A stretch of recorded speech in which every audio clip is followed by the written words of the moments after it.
हे दोस्तों, आपका स्वागत है मेरे चैनल संध्या बुक पैराडाइज में।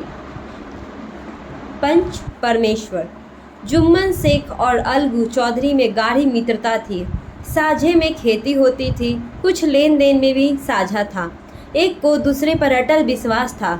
जुम्मन जब हज करने गए थे तब अपना घर अलगू को सौंप गए थे और अलगू जब कभी बाहर जाते तो जुम्मन पर अपना घर छोड़ देते थे। उनमें न खान पान का व्यवहार था, न धर्म का नाता, केवल विचार मिलते थे। मित्रता का मूल्य मंत्र भी यही है। इस मित्रता का जन्म उसी समय हुआ जब दोनों मित्र बालक ही थे और जुम्मन के पूज्य पिता जुमाराती उन्हें शिक्षा प्रदान करते थे। अलगू ने गुरु जी की बहुत सेवा की थी, खूब रकाबियाँ मांजी, खूब प्याले धोए। उनका हुक्का एक क्षण के लिए भी विश्राम न लेने पाता था, क्योंकि प्रत्येक चिल्लम अलगू को आधे घंटे तक किताबों से अलग कर देती थी। अलगू के पिता पुराने विचारों के मनुष्य थे। उन्हें शिक्षा की अपेक्षा गुरु की सेवा शुश्रूषा का अधिक विश्वास था। वह कहते थे कि विद्या पढ़ने से नहीं आती, जो कुछ होता है वो गुरु के आशीर्वाद से। बस गुरु जी की कृपा दृष्टि चाहिए। अतएव यदि अलगू पर जुमराती शेख के आशीर्वाद अथवा सत्संग का पालन फल ना हुआ तो यह मानकर संतोष कर लेता कि विद्यापार्जन में उसने यथाशक्ति कोई बात उठा नहीं रखी। विद्या उसके भाग में ही ना थी तो कैसे आती। मगर जुमराती शेख स्वयं आशीर्वाद के कायल न थे। उन्हें अपने सोटे पर अधिक भरोसा था और उसी सोटे के प्रताप से आज आसपास के गांवों में जुम्मन की पूजा होती थी। उनके लिखे हुए रहे नामे या बैनामे पर कचहरी का मुरीर भी कलम न उठा सकता था।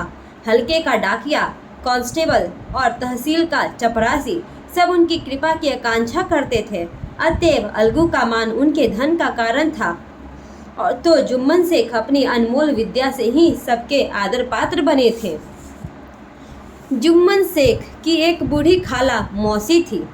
उसके पास थोड़ी सी मिल्कियत थी, परंतु उसके निकट संबंधियों में कोई ना था। जुम्मन ने लंबे चौड़े वायदे करके वह मिल्कियत अपने नाम लिखवा ली थी। जब तक दान पत्र की रजिस्ट्री ना हुई थी तब तक खाला जान का खूब आदर सत्कार किया गया। उन्हें खूब स्वादिष्ट पदार्थ खिलाए गए, हलवे पुलाव की वर्षा सी की गई। पर रजिस्ट्री की मुहर ने इन खातिरदारियों पर तो मानो मुहर ही लगा दी। जुम्मन की पत्नी करीमन रोटियों के साथ कड़वी बातों के कुछ तेज तीखे सलान भी देने लगी। जुम्मन शेख भी निष्ठुर हो गए। अब बेचारी खाला जान को प्रायः नित्य ही बातें सुननी पड़ती थी।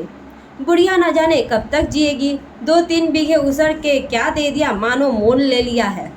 बघारी दाल के बिना रोटियां नहीं उतरती। जितना रुपया इसके पेट में झोंक चुके उतने से तो अब तक गांव मोल ले लेते। कुछ दिन खाला जान ने सुना और सहा, पर जब ना सहा गया तब जुम्मन ने शिकायत की। जुम्मन ने स्थानीय कर्मचारी गृह स्वामी के प्रबंध में दखल उचित ना समझा। कुछ दिन तक और ये यूं ही रोध होकर काम चलता रहा। अंत में एक दिन खाला ने जुम्मन से कहा, बेटा तुम्हारे साथ मेरा निर्वाह ना होगा, तुम मुझे रुपए दे दिया करो, मैं अपना पका खा लूँगी। जुम्मन ने धृष्टता के साथ उत्तर दिया, रुपये क्या यहाँ फलते हैं? खाला ने नम्रता से कहा, मुझे कुछ रूखा सूखा चाहिए भी ही नहीं।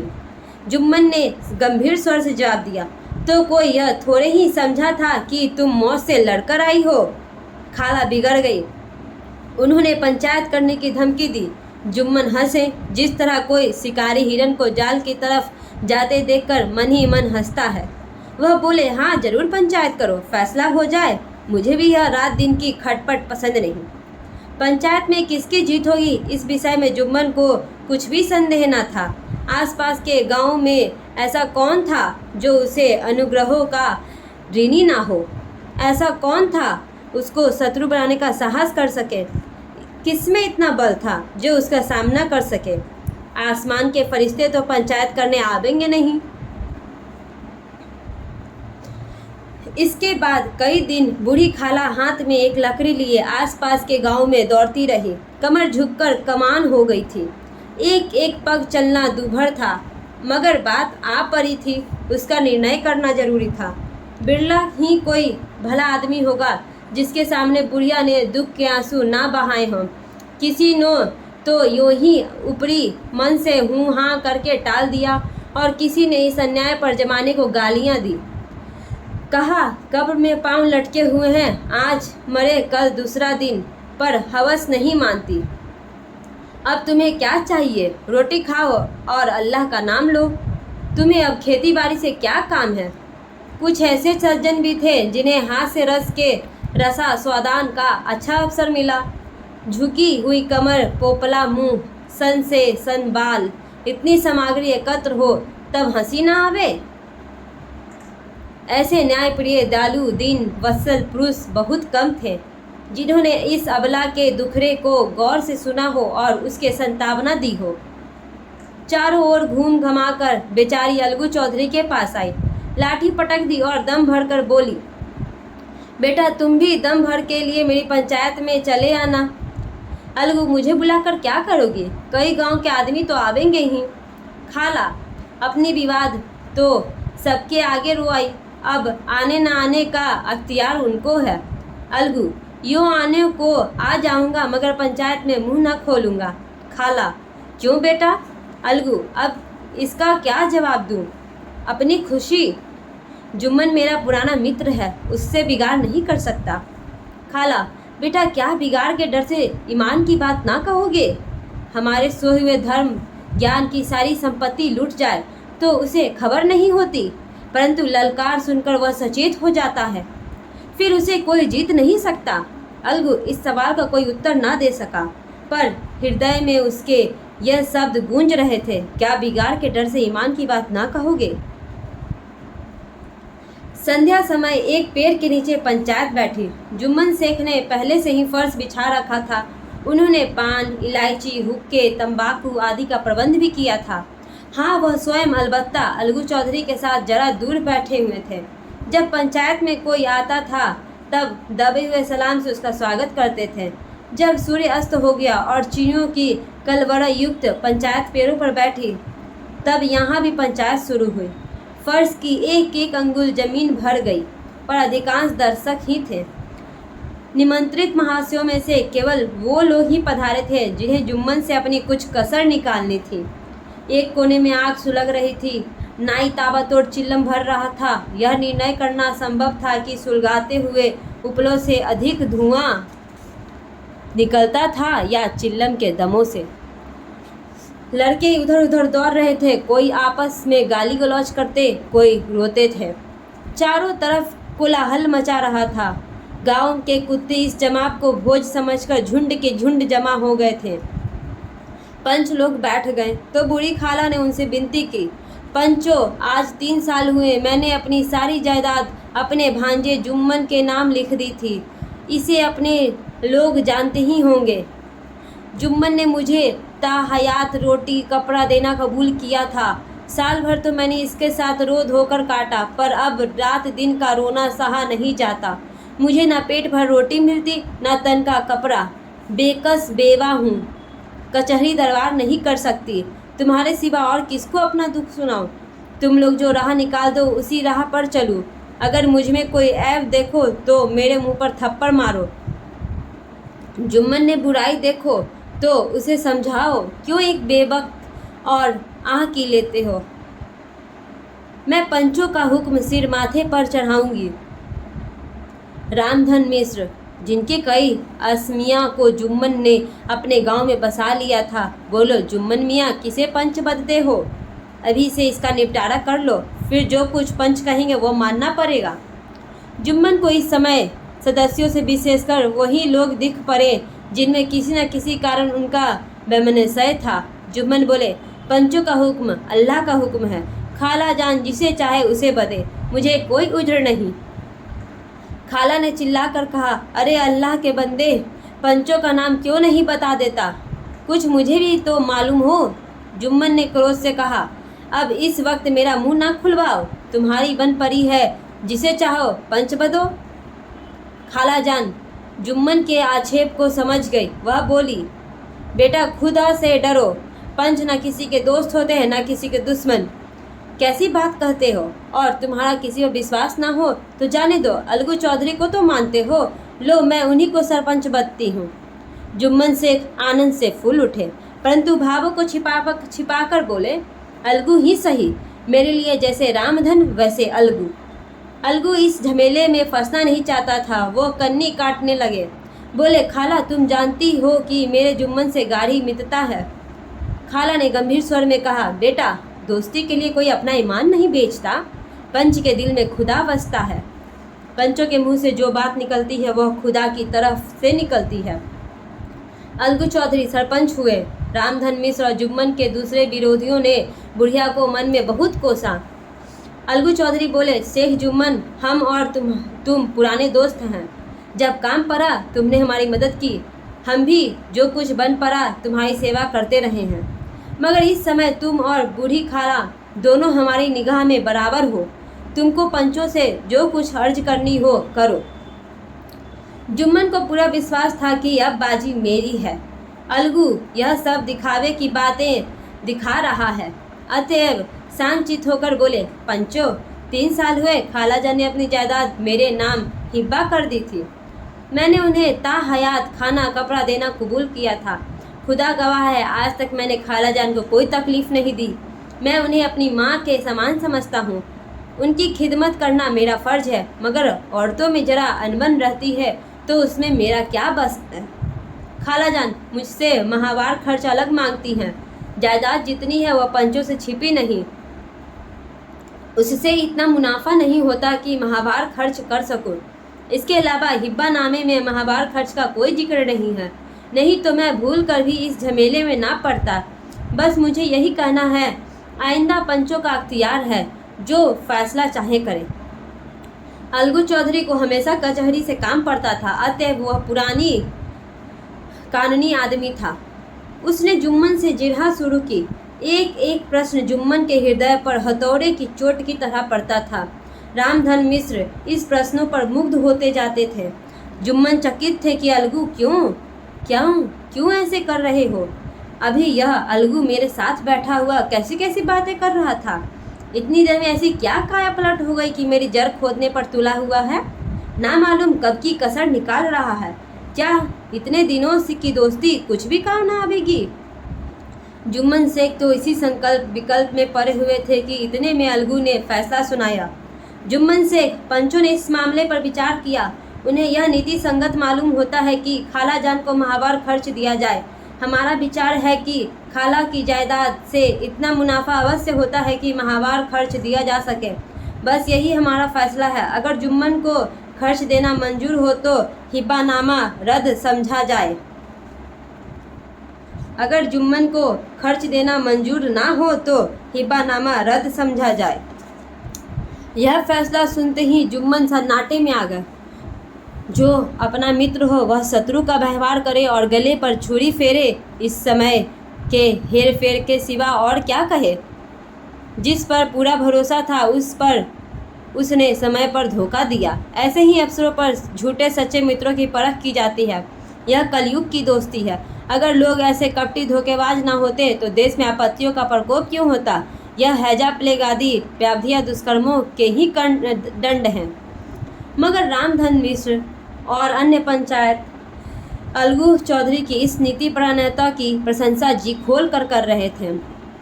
वे कहते थे, इसका नाम पंचायत है, दूध का दूध और पानी का पानी कर दिया।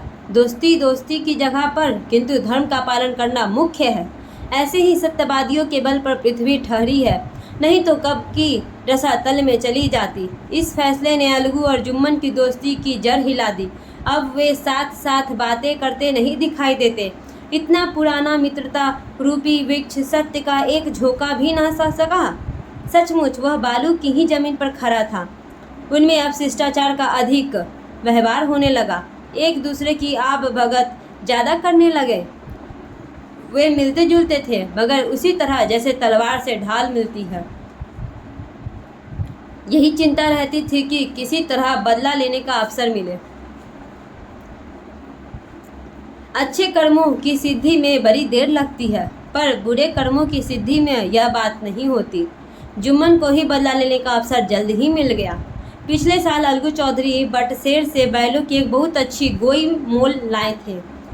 बैल पाँचही जाति के सुंदर बड़े बड़े सिंह वालों थे।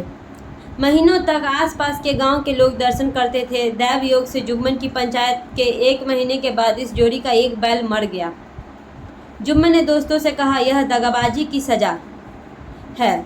इंसान सब्र भले ही कर जाए पर खुदा नेक बद सब देखता है। अलगू को संदेह हुआ कि जुम्मन ने बैल को विष दिला दिया है। चौधराइन ने भी जुम्मन पर ही इस दुर्घटना का दोषारोपण किया। उसने कहा, जुम्मन ने कुछ करा दिया है। चौधराइन और करीमन में इस विषय पर एक दिन खूब ही वाद विवाद हुआ। दोनों देवियों ने शब्द बाहुल्य की नदी बहा दी। व्यंग, वक्रोक्ति, अन्योक्ति और उपमा आदि अलंकारों में बातें हुई। जुम्मन ने किसी तरह शांति स्थापित की। उन्होंने अपनी पत्नी को डांट झपट कर समझा दिया। वह उसे इस रणभूमि से हटा भी ले गए। उधर अलगू चौधरी ने समझाने बुझाने का काम अपने तर्क पूर्ण सोटे से लिया। अब अकेले बैल किस काम का? इसका जोड़ा बहुत ढूंढा गया पर ना मिला। निदान यह सलाह ठहरी कि इसे बेच डालना चाहिए। गांव में एक समझू साहू थे। वह इक्का गाड़ी हाँकते थे। गांव के गुड़ घी लाद कर मंडी लाते थे। मंडी से तेल नमक भर लाते थे और गांव में बेचते थे। इस बैल पर उनका मन लहराया। उन्होंने सोचा, यह बैल हाथ लगे तो दिन भर में बेखटके 3 खेप हो। आजकल तो एक ही खेप के लाल पड़े रहते हैं। बैल देखा, गाड़ी में दौड़ाया, बाल भौरी की पहचान कराई, मोल तोल किया और उसे लाकर द्वार पर बांध ही दिया। 1 महीने में दाम चुकाने का वादा ठहरा। चौधरी को भी गरज थी, घाटे की परवाह ना की। समझू साहू ने नया बैल पाया तो लगो इसे रगेदने। वह दिन में 3-3, 4-4 खेप करने लगे। ना चारे की फिक्र थी ना पानी की, बस खेपों से काम था। मंडी ले गए, वहाँ कुछ सूखा भूसा सामने डाल दिया। बेचारा जानवर अभी दम भी ना ले पाया कि फिर जोत दिया। अलगू चौधरी के घर था तो चैन की बंसी बजती थी।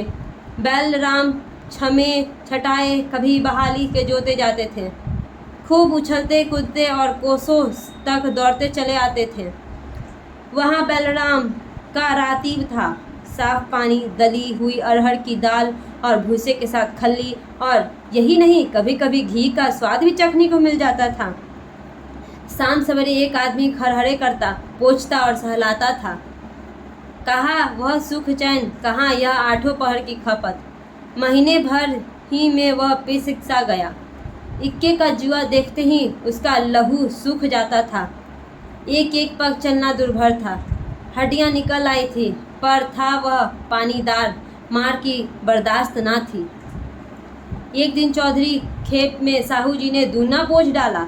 दिन भर का थका जानवर पैर ना उठते थे, पर साहू जी कोरे फटकारने लगे। बस फिर क्या था, बैल कलेजा तोड़कर चला।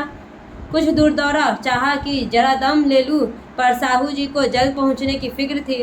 अतएव उन्होंने कई कोरे बड़ी निर्दयता से फटकारे। बैल ने एक बार फिर जोर लगाया, पर अब की बार शक्ति ने जवाब दे दिया। वह धरती पर गिर पड़ा और ऐसा गिरा कि फिर ना उठा।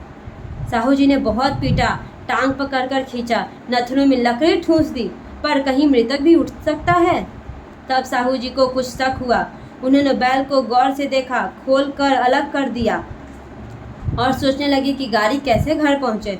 बहुत चीखे चिल्लाए, पर देहात का रास्ता बच्चों की आंख की तरह सांझ होते ही बंद हो जाता है। कोई नजर न आया, आसपास कोई गांव भी न था। मारे क्रोध के उन्होंने मरे हुए बैल और दुर्राएं लगे और कोसने लगे, अभागे, तुझे मरना ही था तो घर पहुंचकर मरता। ससुरा बीच रास्ते में ही मर गया, अब गाड़ी कौन खींचे। इस तरह साहू जी खूब जले भुने, कई बोरे गुड़, कई पीपे घी उन्होंने बेचे थे, जो 250 रुपये कमर में बंधे थे। उसके सिवा गाड़ी पर कई बोरे नमक के थे, अतएव छोड़कर भी ना जा सकते थे। लाचार बेचारे गाड़ी पर ही लेट गए। वहीं रत जगा करने की ठान ली। चिल्लम पी, फिर हुक्का पिया। इस तरह साहू जी आधी रात तक नींद का बहालते रहे। अपनी जान में तो वह जागते ही रहे, पर पाँव फटकते ही जो नींद टूटी और कमर पर हाथ रखा तो थैली गायब। घबराकर इधर उधर देखा तो कई कनस्तर तेल भी नादारद। अफसोस में बेचारे ने सिर पीट लिया और पछाड़ खाने लगा। प्रातःकाल रोते बिलखते घर पहुँचे। सुहाइन ने जब यह पूरी सुनाबनी सुनी तब पहले रोई, फिर अलगू चौधरी को गालियां देने लगी। निगोरे ने ऐसा कुलच्छनी बैल दिया कि जन भर की कमाई लूट गई। इस घटना को हुए कई महीने बीत गए। अलगू जब अपने बैल का दाम मांगते तब साहू और साहूआइन दोनों ही झुल्लाए कुत्ते की तरह चढ़ बैठते और अंड बकने लगते। वाह, यहाँ तो सारे जन की कमाई लुट गई, सत्यानाश हो गया, इन्हें दामों की पड़ी है। मुर्दा बैल दिया था, उस पर दाम मांगने चले हैं। आंखों में धूल झोंक दी, सत्यानाशी बैल गले बांध दिया, हमें नीरा पोंगा ही समझ लिया है। हम भी बनिए के बच्चे हैं, ऐसे बुद्धू कहीं और होंगे। पहले जाकर किसी गहरे में मुंह तो धो लो, तब दाम लेना। ना जी मानता तो हमारा बैल खोल ले आओ, महीना भर के बदले 2 महीना जोत लो, और क्या लोगे। चौधरी के अशुभचिंतकों की कमी ना थी। ऐसे अवसरों पर वो भी एकत्र हो जाते और साहू जी के बर्राने की पुष्टि करते, परंतु 150 रुपये से इस तरह हाथ धो लेना आसान ना था। एक बार वह भी गर्म पड़े। साहू जी बिगड़ कर लाठी ढूंढने घर में चले गए। अब साहूआइन ने मैदान लिया। प्रश्नोत्तर होते होते हाथापाई की नौबत आ पहुंची। साहूआइन ने घर में घुसकर किवाड़ बंद कर लिए। शोरगुल सुनकर गांव के भले मानस जमा हो गए। उन्होंने दोनों को समझाया, साहू जी को दिलासा देकर घर से निकाला। वह परामर्श देने लगे कि इस तरह से काम ना चलेगा, पंचायत कर लो, जो कुछ तय हो जाए उसे स्वीकार कर लो। साहू जी राजी हो गए। अलगू ने भी हामी भर ली। पंचायत की तैयारियां होने लगी। दोनों पक्षों ने अपने अपने दल बनाने शुरू किए। इसके बाद तीसरे दिन उसी वृक्ष के नीचे पंचायत बैठी। वही संध्या का शाम था। खेतों में कौवे पंचायत कर रहे थे। विवादग्रस्त विषय था यह कि मटर की फलियों पर उनका कोई सत्व है या नहीं। पर जब तक यह प्रश्न हल न हो जाए तब तक वे रखवाले की पुकार पर अपनी अप्रसन्नता प्रकट करना आवश्यक समझते थे। पेड़ की डालियों पर बैठी शक मंडली में प्रश्न छिड़ा हुआ था कि मनुष्यों को उन्हें बेमुरौवत कहने का क्या अधिकार है, जब उन्हें स्वयं अपने मित्रों से दगा करने में भी संकोच नहीं होता। पंचायत बैठ गई तो रामधन मिश्र ने कहा, अब देरी क्या है, पंचों का चुनाव हो जाना चाहिए। बोलो चौधरी, किस किस को पंच बनते हो। अलगू ने दीन भाव से कहा, समझू साहू ही चुन ले। समझू खड़े हुए और कर बोले, मुझे मेरी ओर से जुम्मन से सॉरी। जुम्मन का नाम सुनते ही अलगू चौधरी का कलेजा धक धक करने लगा, मानो किसी ने अचानक थप्पड़ मार दिया हो। रामधन अलगू के मित्र थे, वह बात को तार गए। पूछा, क्यों चौधरी, तुम्हें कोई उज्र तो नहीं। चौधरी निराश होकर कहा, नहीं, मुझे क्या उज्र होगा। अपने उत्तरदायित्व का ज्ञान बहुधा हमारे संकुचित व्यवहारों का सुधारक होता है। जब हम राह भूल कर भटकने लगते हैं, यही ज्ञान हमारा विश्वसनीय पथ प्रदर्शक बन जाता है। पत्र संपादक अपनी शांति कुटी में बैठा हुआ कितनी धृष्टता और स्वतंत्रता के साथ अपनी प्रबल लेखनी से मंत्रिमंडल पर आक्रमण करता है, परंतु ऐसे अवसर आते हैं जब वह स्वयं मंत्रिमंडल में सम्मिलित होता है। मंडल के भवन में पग धरते ही उसकी लेखनी कितनी मगमर्ग, कितनी विचारशील, कितनी न्यायपरायण हो जाती है, इसका कारण उत्तरदायित्व का ज्ञान है। नव युवक युवा व्यवस्था में कितना उद्दंड रहता है, माता पिता उसकी ओर से कितने चिंतित रहते हैं। वे उसे कुल कलंक समझते हैं, परंतु थोड़े ही समय में परिवार का बोझ सिर पर पड़ते ही वह अव्यवस्थित चित्त उन्मुक्त युवक कितना धैर्यशील, कैसा शांति चित्त हो जाता है। यह भी उत्तरदायित्व का ज्ञान का फल है। जुम्मन शेख के मन में भी सरपंच का उच्च स्थान ग्रहण करते ही अपनी जिम्मेदारी का भाव पैदा हुआ। उसने सोचा, मैं इस वक्त न्याय और धर्म के सर्वोच्च आसन पर बैठा हूँ। मेरे मुंह से इस समय जो निकलेगा वह देववाणी के सदृश है, और देववाणी में मेरे मनोविकारों का कदापि समावेश ना होना चाहिए। मेरा सत्य से जौ भर भी टलना उचित नहीं। पंचों ने दोनों पक्षों से सवाल जवाब करते शुरू किए। बहुत देर होने तक दोनों दल अपने अपने पक्ष का समर्थन करते रहे। इस विषय में तो यह सहमत थे कि समझू को बैल का मूल्य देना चाहिए, परंतु दो महाशय इस कारण रियायत करना चाहते थे कि बैल के मर जाने से समझू को हानि हुई।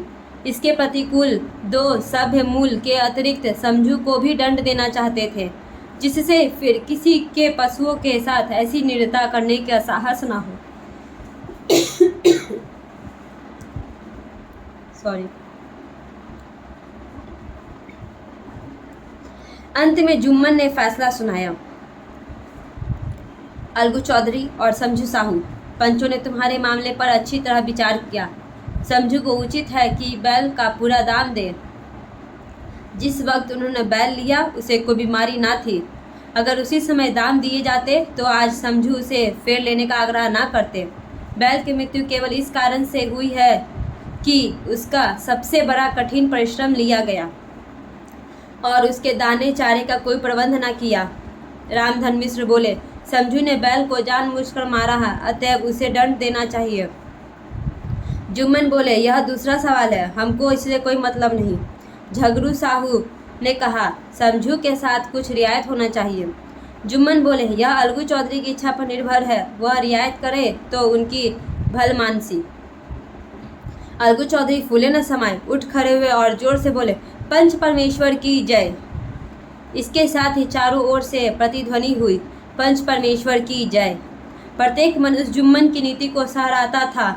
इसे कहते हैं न्याय। यह मनुष्य का काम नहीं, पंच परमेश्वर वास करते हैं, यह उन्हीं की महिमा है। पंच के सामने खोटे को कौन खड़ा कह सकता है। थोड़ी देर बाद जुम्मन अलगू के पास आए और उनके गले लिपट कर बोले, भैया, जब से तुमने मेरी पंचायत की तब से मैं तुम्हारा प्राणघातक शत्रु बन गया था, पर आज मुझे ज्ञात हुआ कि पंच से पद पर बैठकर ना कोई किसी का दोस्त होता है ना दुश्मन। न्याय के सिवा उसे और कुछ नहीं सोचता। आज मुझे विश्वास हो गया है कि पंच की जुबान से खुदा बोलता है। अलगू रोने लगे। इस पानी से दोनों के दिलों का मैल धुल गया। मित्रता की मुरझाई हुई लता फिर से हरी हो गई। धन्यवाद।